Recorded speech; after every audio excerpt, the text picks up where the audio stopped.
Well, hello everyone, and welcome back to Professor Layton and the Curious Village. Previously, after witnessing Ramon's abduction before their very eyes, Luke and Professor Layton are shocked to see him return to Reinhold Manor on his own. Busy with the murder investigation, Inspector Chelmy warns Layton against meddling any further. However, Layton is confident that the Golden Apple and the morning's murder are linked to one another.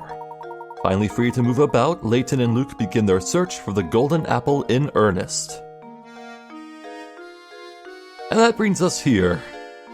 We're checking out the town once more, finding new puzzles that have appeared in the day. So let's begin with Crouton.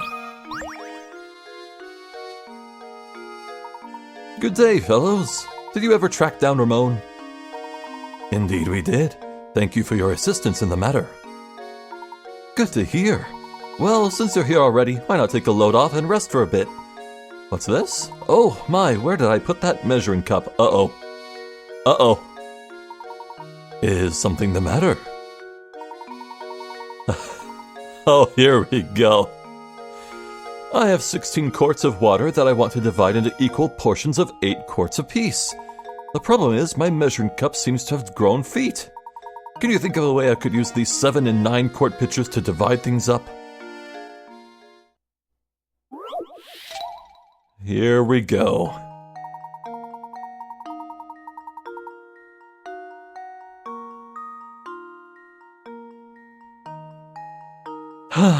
I'm ready. You have one 16-quart pitcher full of water, one empty 9-quart pitcher, and one empty 7-quart pitcher. Using nothing but these 3 pitchers, can you divide the water evenly so that the 16 and 9-quart pitchers are each holding exactly 8 quarts of water? Same theory as the last 2. Alright, let's get this done.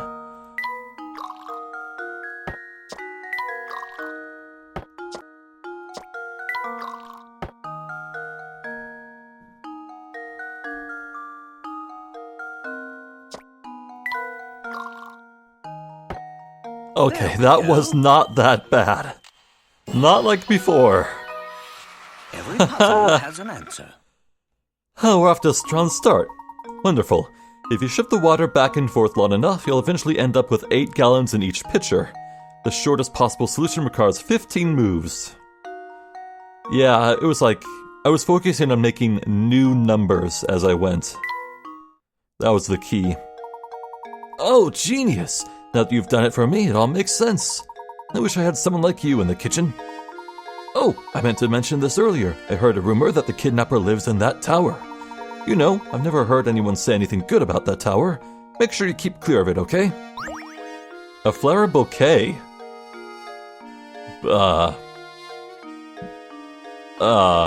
Layton? Who leaves a bouquet of flowers around his decoration? In an inn? Huh. Anything else, my good man? Am I glad to see you, Professor? I seem to have gotten myself into another jam. I know you're busy and all, but I just can't find the answer to this puzzle. Could you give me a hand with it? I'm listening. Apples to oranges. Ah. I know what I need to do just looking at it. Okay. Some careless delivery man loaded 2 shipments of fruit into the wrong warehouse. As you can see in the picture below, the oranges are currently in the apple warehouse and vice versa.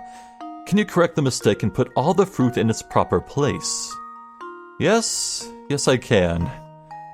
So I take it... Alright, I need to drag it around, huh?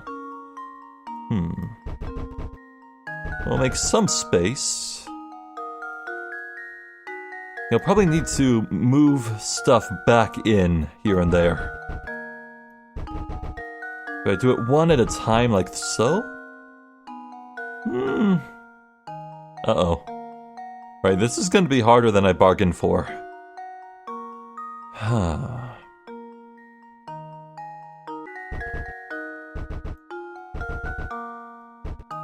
No, actually, this was really easy. That should do it. Another puzzle solved. That was pretty fast, like 53 moves.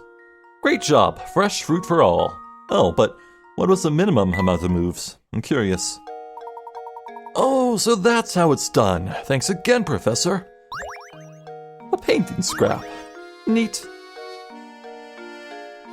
I assume you're done. Maybe. Unless you have a harder fruit and orange puzzle. Okay, fresh out of puzzles right now. Let's head out. We need to check out the park. As well as... Oh! Subscribe, thank you. As well as check in with the mayor. Huh, it's still locked shut. Just when will this place open? I wouldn't get your hopes up. The gate's covered in dust. I don't think anyone's been here for a long time. I don't think there are any new puzzles or coins to find. Oh my god. I swear, it feels like I barely explored at all. Well, whatever. I'm happy to have more coins at the very least. What's good? Since you've come to the town hall, I strongly advise you to follow town procedure and solve this puzzle. Fair enough. Are there even any law enforcements in here? Like, they had to call in, tell me. Alright. Oh my, it looks like someone has been writing nonsense on the blackboard again. It turns out, though, that under certain conditions, these strange equations are actually correct. 8 minus 6 equals 2. 8 plus 6 also equals 2. Assuming the above to be true, what does 7 plus 6 equal?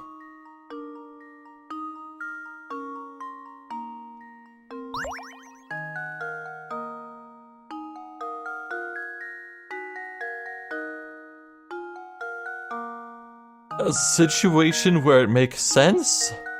A situation where they're actually correct.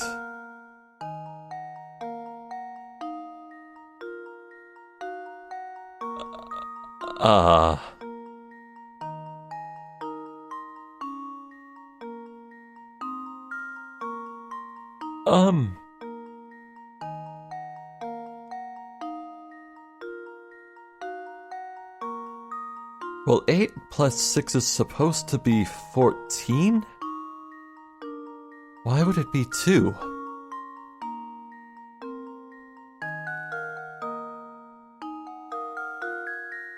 Why would 14 never be 2? 14 is also 2 sevens. Okay, so 7 plus 6 is 13. That's 2 6.5s?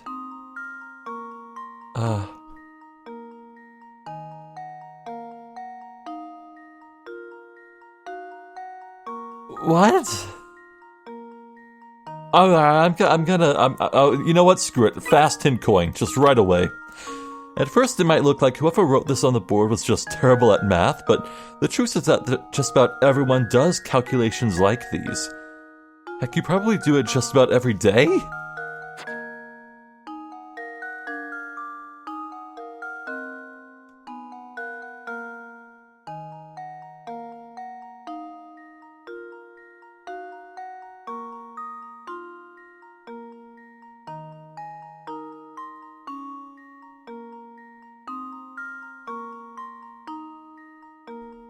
Hint coin!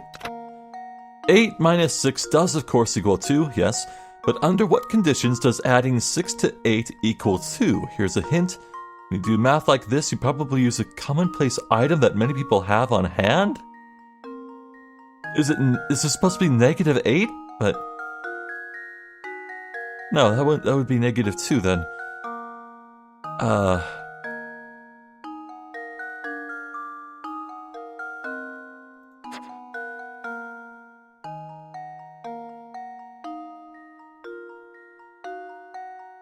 Is it 8 plus negative 6 equals 2?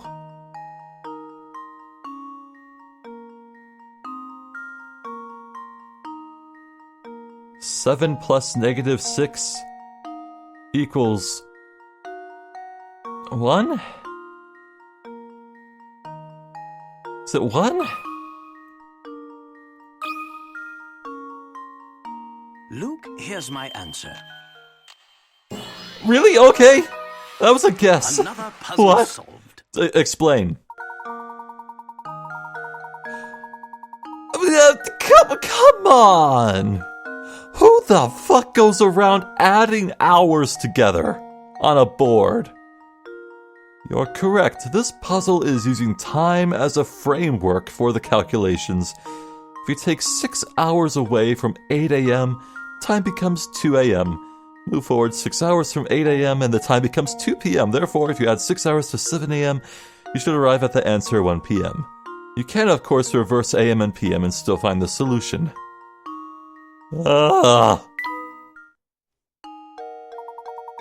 Thank you, that will do nicely. Now please vacate the premises. I don't like this man. So demanding.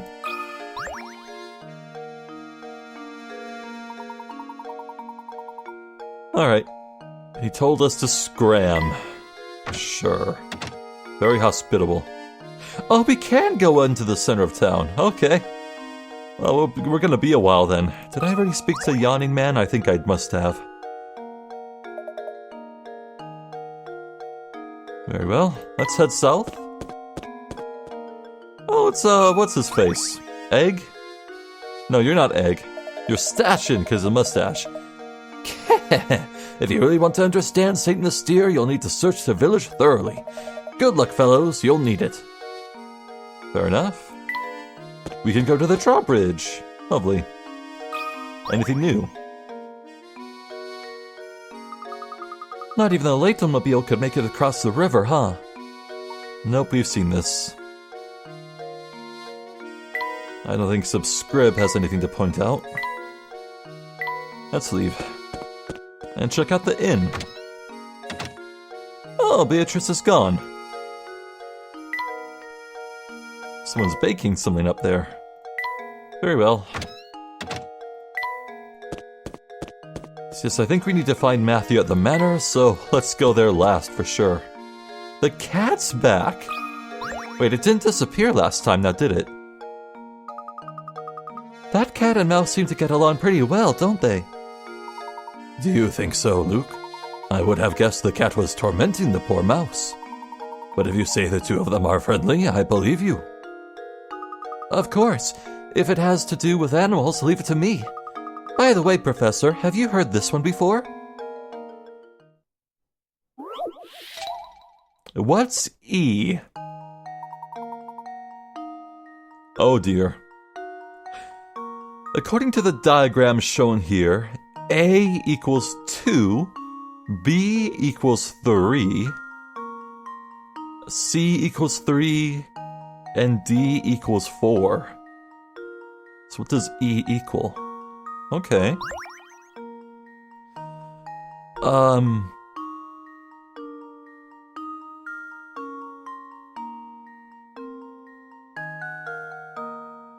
Alright.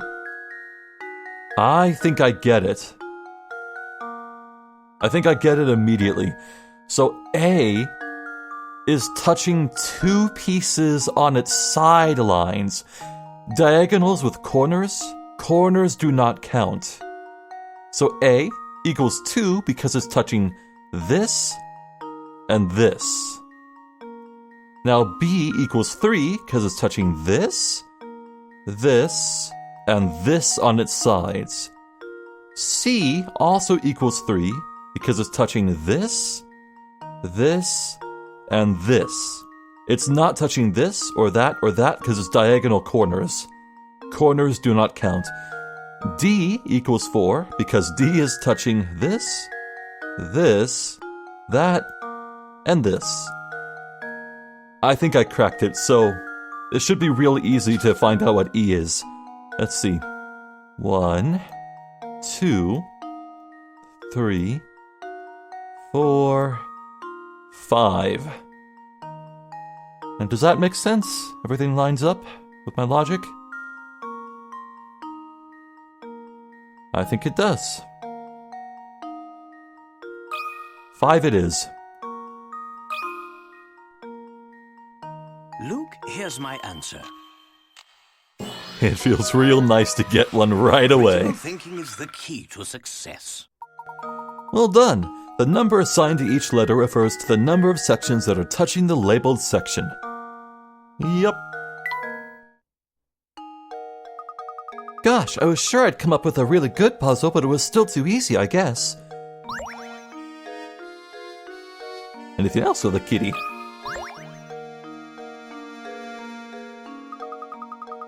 There sure don't seem to be a lot of animals around town. You're quite the animal lover, aren't you, Luke? Now, come along. We don't have time to sit here and play around. And I'm starting to wonder if the fact that Luke can talk to animals is actually gonna be an invention of a future game. Because Luke certainly has a connection with animals, but... I'm not sure. Hello, Lucy, right? Hee hee. Good afternoon, mister. Hey, I'll tell you a secret if you solve this puzzle for me. It's about a girl who's about to have her birthday.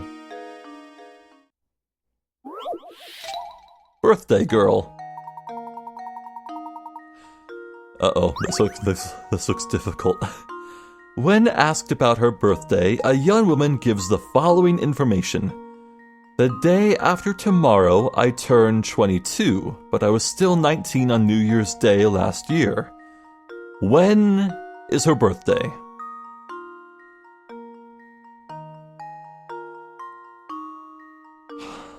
When is her birthday? Input answer? Okay, month and day, that's what I need to enter. Alright. I need to track it down to the exact day. Very well, alright.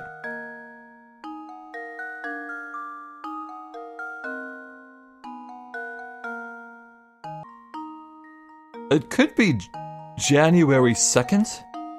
That's my first thought. So the day after tomorrow, overmorrow in other words, I turn 22. So if we assume that today is New Year's Day, aka December 31st. Okay, today's the 31st of December. And she was... Okay, last year's New Year's Eve, which was right here, she was 19. We'll write that down. She was 19. And we'll draw a line in between just for good measure.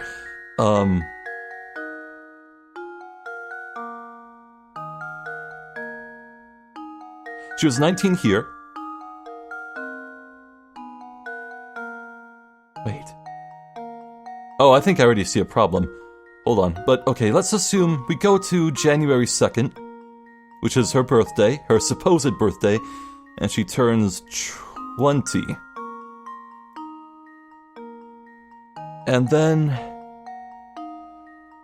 the current day comes, which is New Year's Day again, and 2 years, and she's still 20. She's still 20.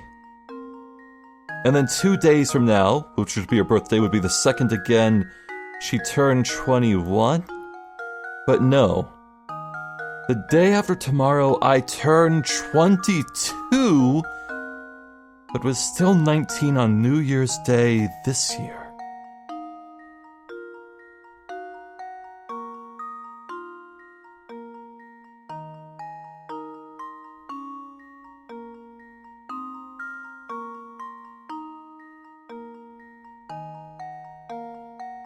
Oh, wait, what?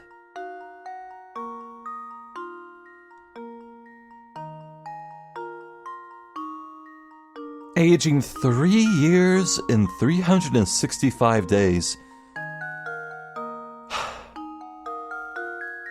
No, she couldn't have been born on a leap year. That would technically make her age way younger. Can't be that.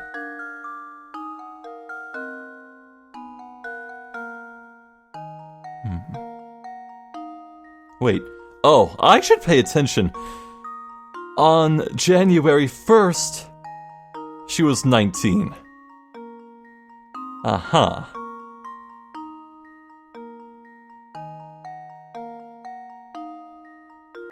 Yeah, I got nothing. I'm gonna use a hint coin. The first thing you should do is determine what day this exchange is taking place.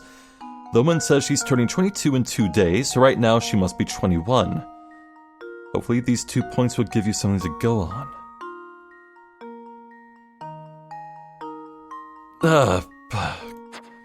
What?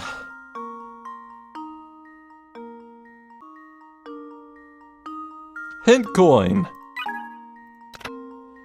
The woman will turn 22 in 2 days, and her birthday, like all birthdays, lasts but 1 day.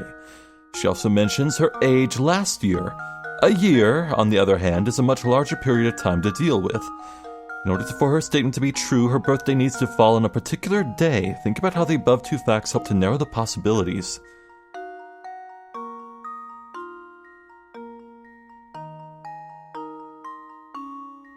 I don't get it. Oh no. The woman will turn 22 in 2 days. So she's 21 now. She also mentions her age last year was 21. It was a long time to...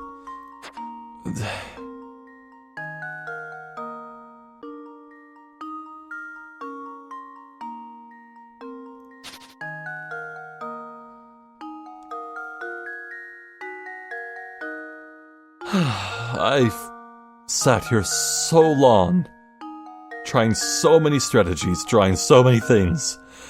I need another hint coin. Third one. This conversation took place at the very end of the year. If her birthday is in 2 days, it will have to be after New Year's Eve. That's right, it will be a new year by the day after tomorrow.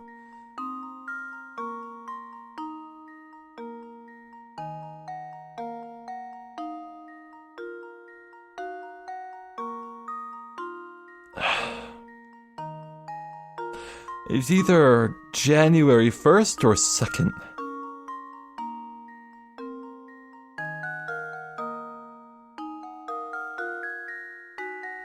You know what?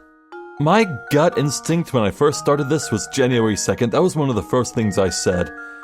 I'll try that. I'm curious.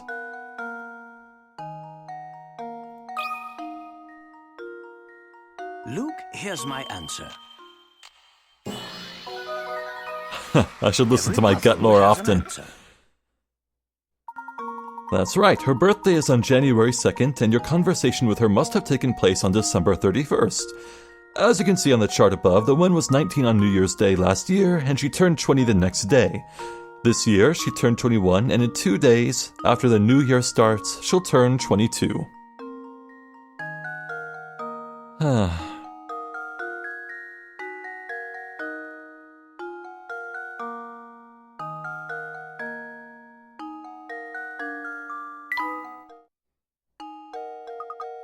Wow, you're smart.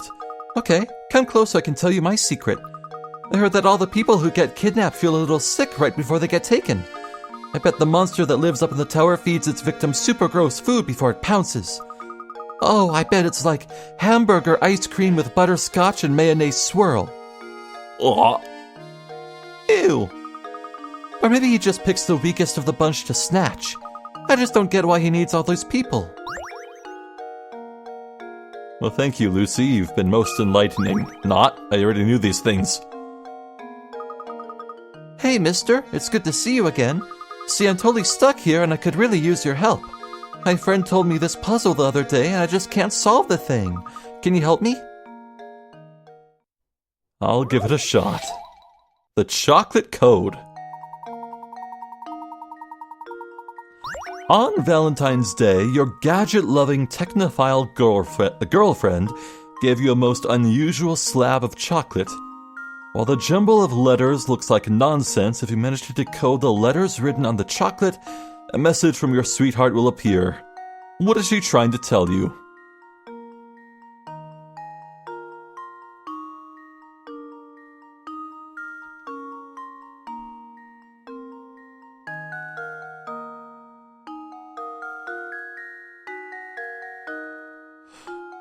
Well, okay, I notice there are little nibbles taken out of some of the pieces.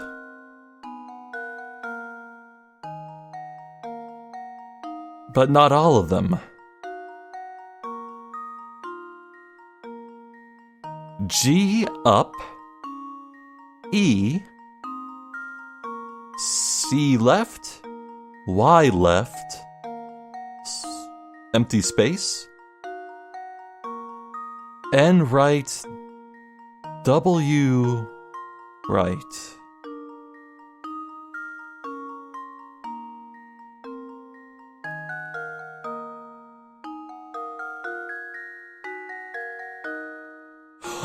I am really glad I have a keyboard in front of me. Hello. Oh god, I need to draw an E. B, no. Oh, I need to redraw. Oh, I'm in trouble. Okay. Here we go. Maybe like this? From below, reverse order. No. No, wait. Go back. Oh, this is harder than the puzzle.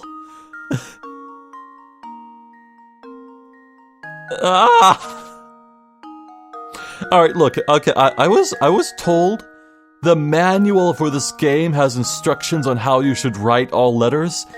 I'm gonna go look up the manual online. Be right back.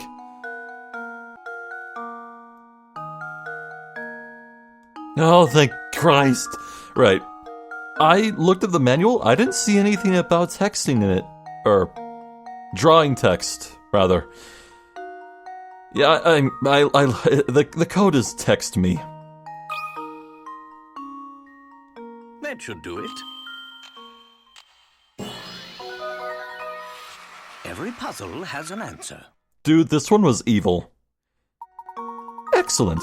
Your girlfriend's message is, text me. The bites taken out of the chocolate show how each letter written on the chocolate relates to letters on a keyboard.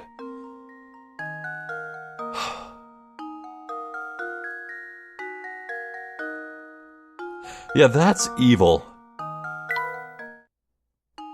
Like, imagine you're playing this game on the bus and you don't have anything to work with. Oh, is that all you had to do to figure it out? Why didn't I think of that? Can you keep a secret? Don't tell Andrea you told me the answer, okay? Thanks, mister. Who is Andrea? Who was that?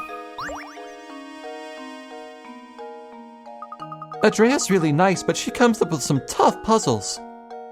Maybe that's Granny Riddleton's first name? Hard to say. Oh. The bar is unlocked, but emptied. Alright, free booze, drink up.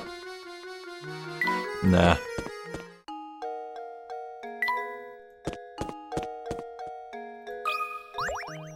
The merchant man's back. Oh, a customer. Welcome, welcome. I have some great deals on sausage today. My skirt steak will make any plate a fashion plate. Har. Ow. Sorry to disappoint you, sir, but we didn't come here to shop. Oh, and here I was thinking I was going to reel in a big sale. You got a hungry look about you, you know? Well, if it can interest you with any of my fine meat products, can I at least tempt you with a puzzle?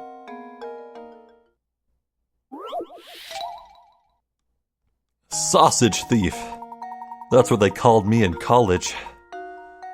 Somebody ate the butcher's sausages. Here's what these four boys have to say. A says B ate the sausage. B says D ate them all up. C says I didn't eat them, no way. D says B's totally lying. Only one of these rascals is telling the truth, and all the others are, needless to say, lying. Can you figure out who ate the sausages? Oh, I have so much trouble with these.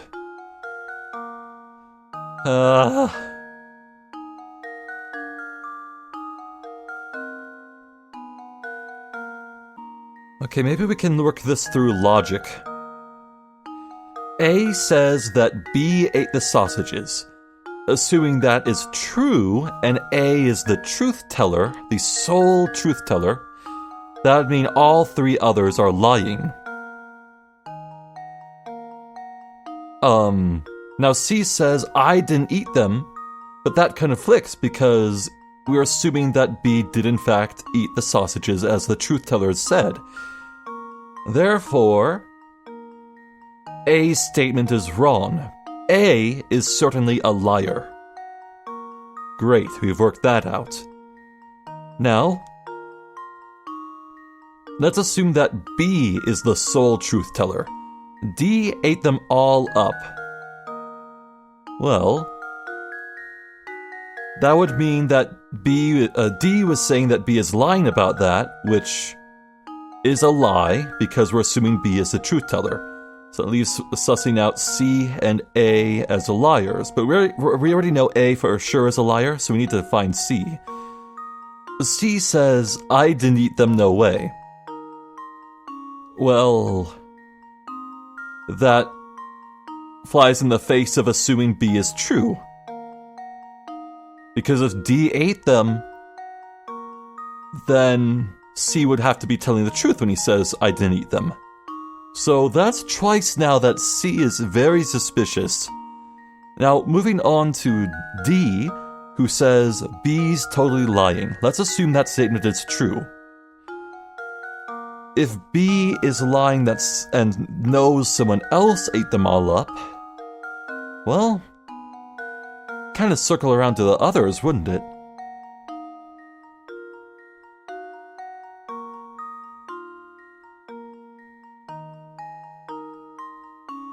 I think it's C. That should do it. Yeah! Critical thinking is the key to success.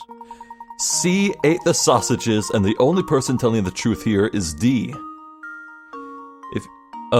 I'm glad I was, I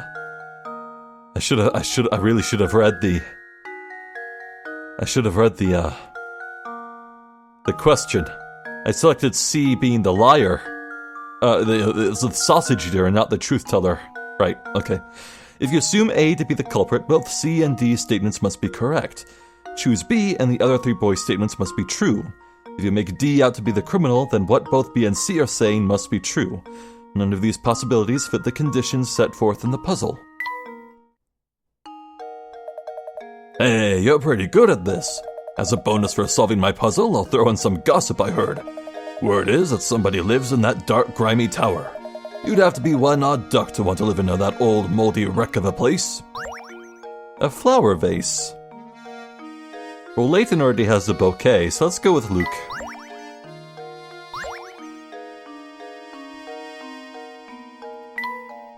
Huh. So, Scrib, good boy. You sure I can't interest you in a nice cut of veal? It's a veal deal. Har har har. Ugh. Let's get away from this man. Nothing here. Oh, really? Huh, go figure. Ah, this shiny thing. Did we not pick it up last time? Professor, there's something on the ground here. Now wait, this would be another note, wouldn't it? You're right. It appears to be a scrap of paper. Will you check if anything's written on it? Sure thing. Let's see here. The boss complimented my latest model today. He's a good guy and he's given me a new sense of purpose. I'm sure this is my true calling. I want to perfect my skills so I can repay the man for his generosity. This sounds a great deal like a journal entry, doesn't it? Judging by how the writer uses the term, the boss, I imagine he was under the employ of the Baron. I've constructed models to fit every situation just like the boss asked me to do. I gotta smile when I see how interested he is in them. That's the end of the entry. Do you suppose this person made some sort of models for a living?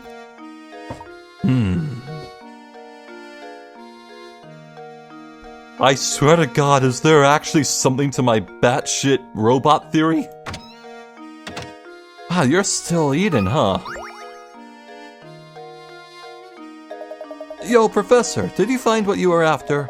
Never mind that, though. I've got something more important to talk about. Namely, chocolate. Help me solve this puzzle, and I'll tell you something I bet you'll find very interesting. Number 69. Nice. You have a hankering for chocolate, so you buy a huge sheet of 30 chocolate squares. The sheet is 5 squares long by 6 squares wide. Oh my god, I have PTSD. The tiles. The tiles haunt my sleep. You can only break the chocolate at the lines that run between squares, and you aren't allowed to stack multiple segments on top of each other. Keeping those rules in mind, what is the fewest number of times you'll need to break the chocolate in order to separate each of the 30 chocolate squares? What is the fewest number of times you need to break the chocolate?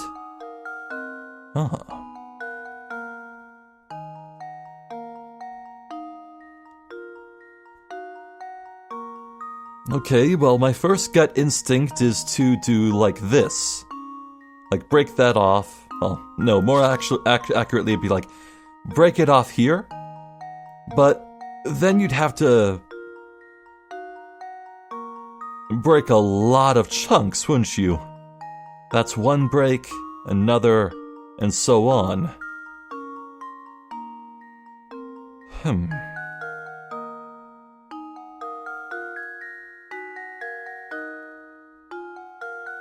Okay, what if you did it 2 by 2? Yeah, we do it this way. The 5 is the shorter one, so one break here. 1, 2.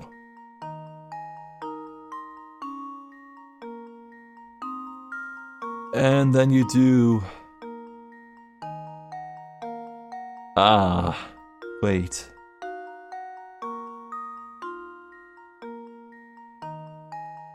How would you break like that for a third time? No, you still get 2 left together. There's gotta be an efficient way to do this. I want to say the answer's gotta be something like single digits. Okay.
27, 28, 29. Alright. 29 is the new number to work with. Let's see if I can't find another 29. Uh-oh. Right, I'm getting 29 a bunch. So ignoring my earlier errors, I'm pretty sure it's 29 then.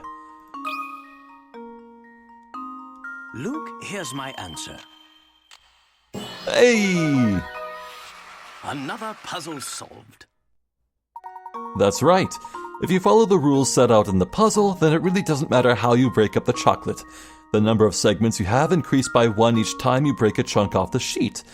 You start with 1 segment of chocolate, so 29 breaks later, you should have 30 segments. Oh yeah. Now it makes sense. Okay, now about that hot info I promised. If you want to experience the best dining in St. Mystere, you've got to check out Croton's restaurant. Everything he makes is Y-U-M-M-Y. Don't even get me started on the stews. You have to try it yourself. A world map? Well, children definitely need to be familiar with geometry, so...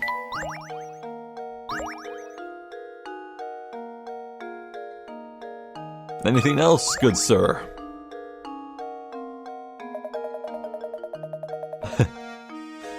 Very well, let's leave.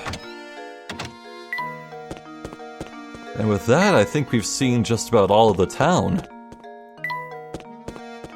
We could check in on Riddleton. Let's do that.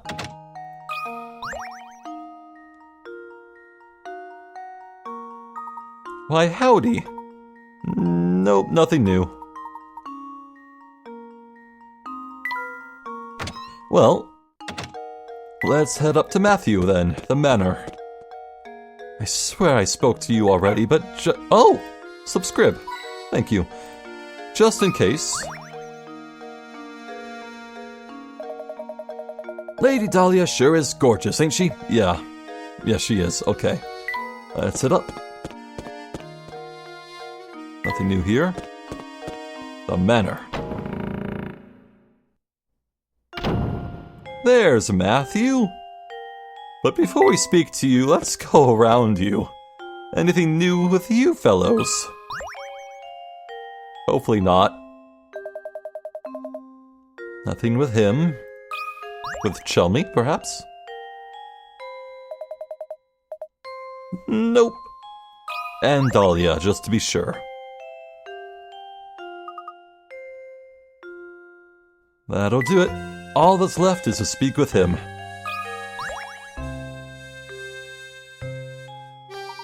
Back so soon, Professor. Matthew, I was wondering if you knew anything that could point us in the direction of the Golden Apple. Anything you know would be a great help. For example, did the Baron say anything before he passed away? I'm so sorry to disappoint you, Professor, but the Master never said anything of the sort to me. I'd very much like to help you in your search, but my duties here prevent me from leaving the grounds. If only Ingrid was around to provide some assistance. I beg your pardon, sir. Ingrid? It's been years since she left, but Ingrid used to work as a servant in the mansion. She was Flora's nurse, and she often helped me with my work. Matthew! Yes, madame, I'll be right there. Please excuse me, sir, the lady calls. If you're curious about Ingrid, why not pay her a visit and talk to her yourself? Let's see. At this time of day, I'd imagine she's out walking around by the general store. Please do me a favor and tell her that Matthew sends her regards. Certainly. I'll be sure to pass on your message. Thank you for all your help, Matthew. Isn't Ingrid that sweet old lady we passed by before? Her. Indeed. We also saw her in that picture of young Flora. Come, Luke, let's go find the old girl. Off we go then. The general store is just outside the mansion, right? We'll be there in no time.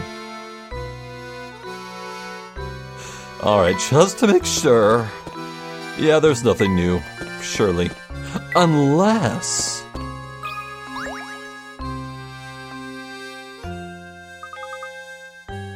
Yeah, no, we're probably good.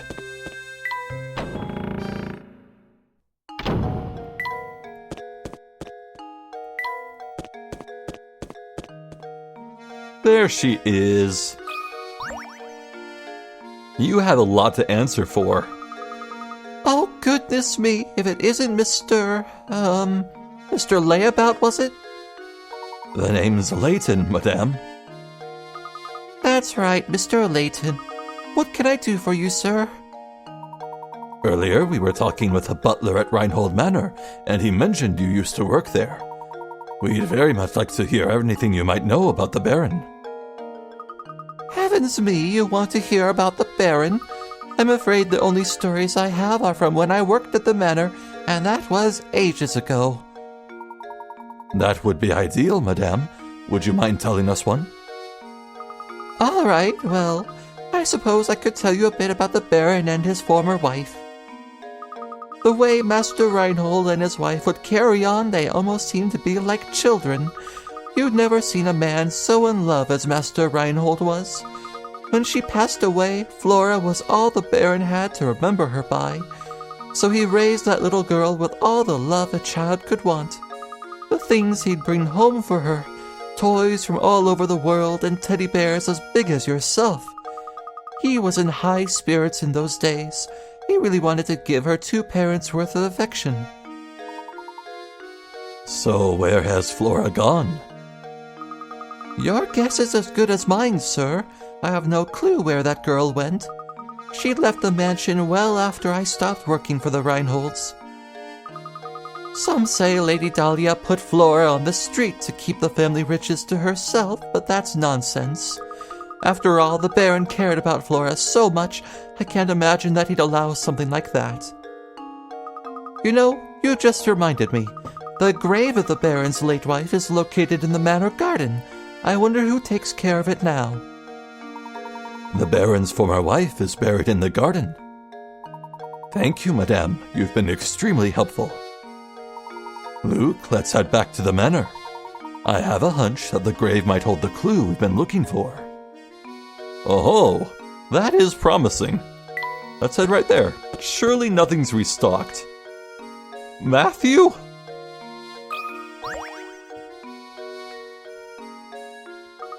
Huh? Oh, look, it's Matthew. Good day, Professor. Were you able to track down Ingrid? Yes, we did. In fact, we were just speaking with her. I mean no disrespect, but she said the grave of the Baron's late wife lies on these grounds. Do you have any knowledge of this? Lady Violet's grave, sir. I was just about to visit it myself. Would you mind if we came along to take a look? Not in the slightest. Right this way. Huh. Here's the entrance, sirs. Please watch your step on the way in. Ooh. This is Lady Violet's grave. Gosh, this place is really nice. It's not creepy at all. The late Baron, rest his soul, told me to keep this place in proper order, and I have tried to do so. Here sleeps Violet, my one true love. The statue looks so much like Lady Dahlia, it's hard to believe it's someone else. Back when Flora was just a tiny little thing, Lady Violet used to take her to the park in town. Some of the flowers in the garden grew from the ones Flora planted here for her mother. Oh, I forgot to tell you about the Baron's journal. It should still be on the desk in Madame's room. It's possible that it might contain some information that could aid your search for the golden apple. My thanks, Matthew. I'll be sure to give it a once-over later. Now then, Luke, we'd best head back to Reinhold Manor. Wait, but I wanted to desecrate the grave by looking for coins. Aw, man. Oh, goodness. I miss so much here. What would I do without you, my loyal subscribers? Hint, hint, cough. Oh, everyone's cleared out. Now, if I were a journal, I'd be here.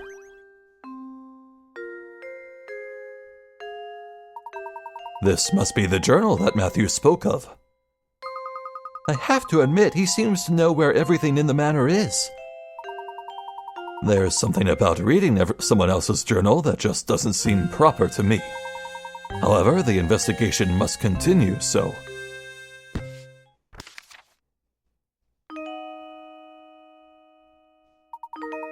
The craftsmanship of it is simply remarkable. It reminds me of my sweet Violet when she was alive. What do you suppose it refers to? Flora doesn't like the thing at all. I've seen her run away from it on multiple occasions. Recently, she spends more time playing by dear Violet's grave than anywhere else. I'm sad to say I doubt Flora will ever take to it. I can't blame her, as I've changed its memory.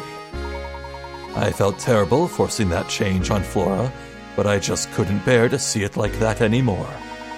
Violet, there can never be another you. You were my first, my last, and my only. Changed its memory. I'm not sure what the Baron means, but this is clearly vital information here.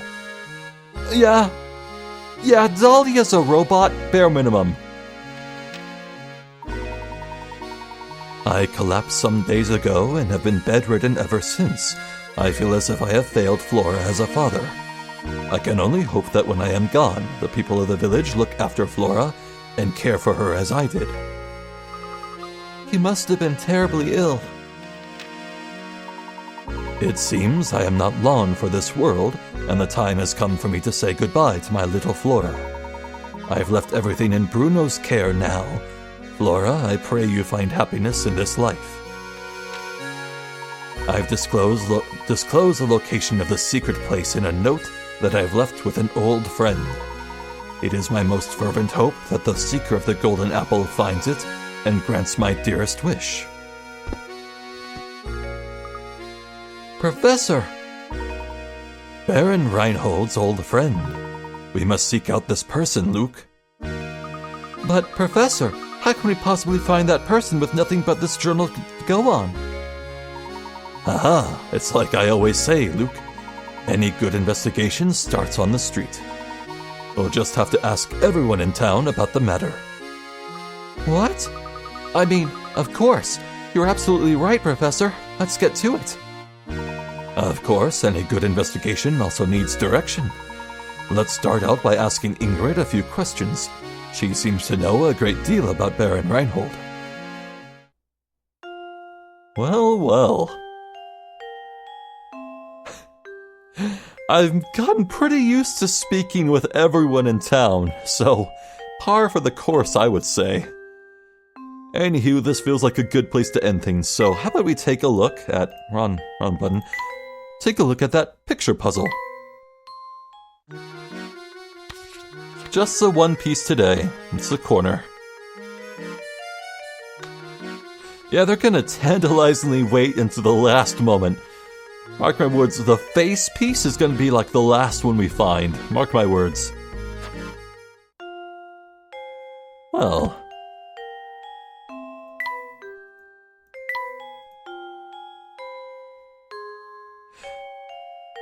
the plot is definitely coming together. Goodness, we've solved 86 puzzles. So, I'm curious then, what is the gap between the highest we've reached in sequence and the jump to like the hundreds for the bonus puzzles? Okay, we seem to have missed puzzles 72 through 75, which is alarming. Right, we've reached 83, and it seems like bonus puzzles that are accessible at any time, maybe, start at 101. My god. We don't have too many more to go, do we?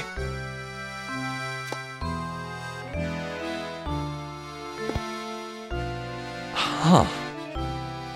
We must be very close to ending this Let's Play.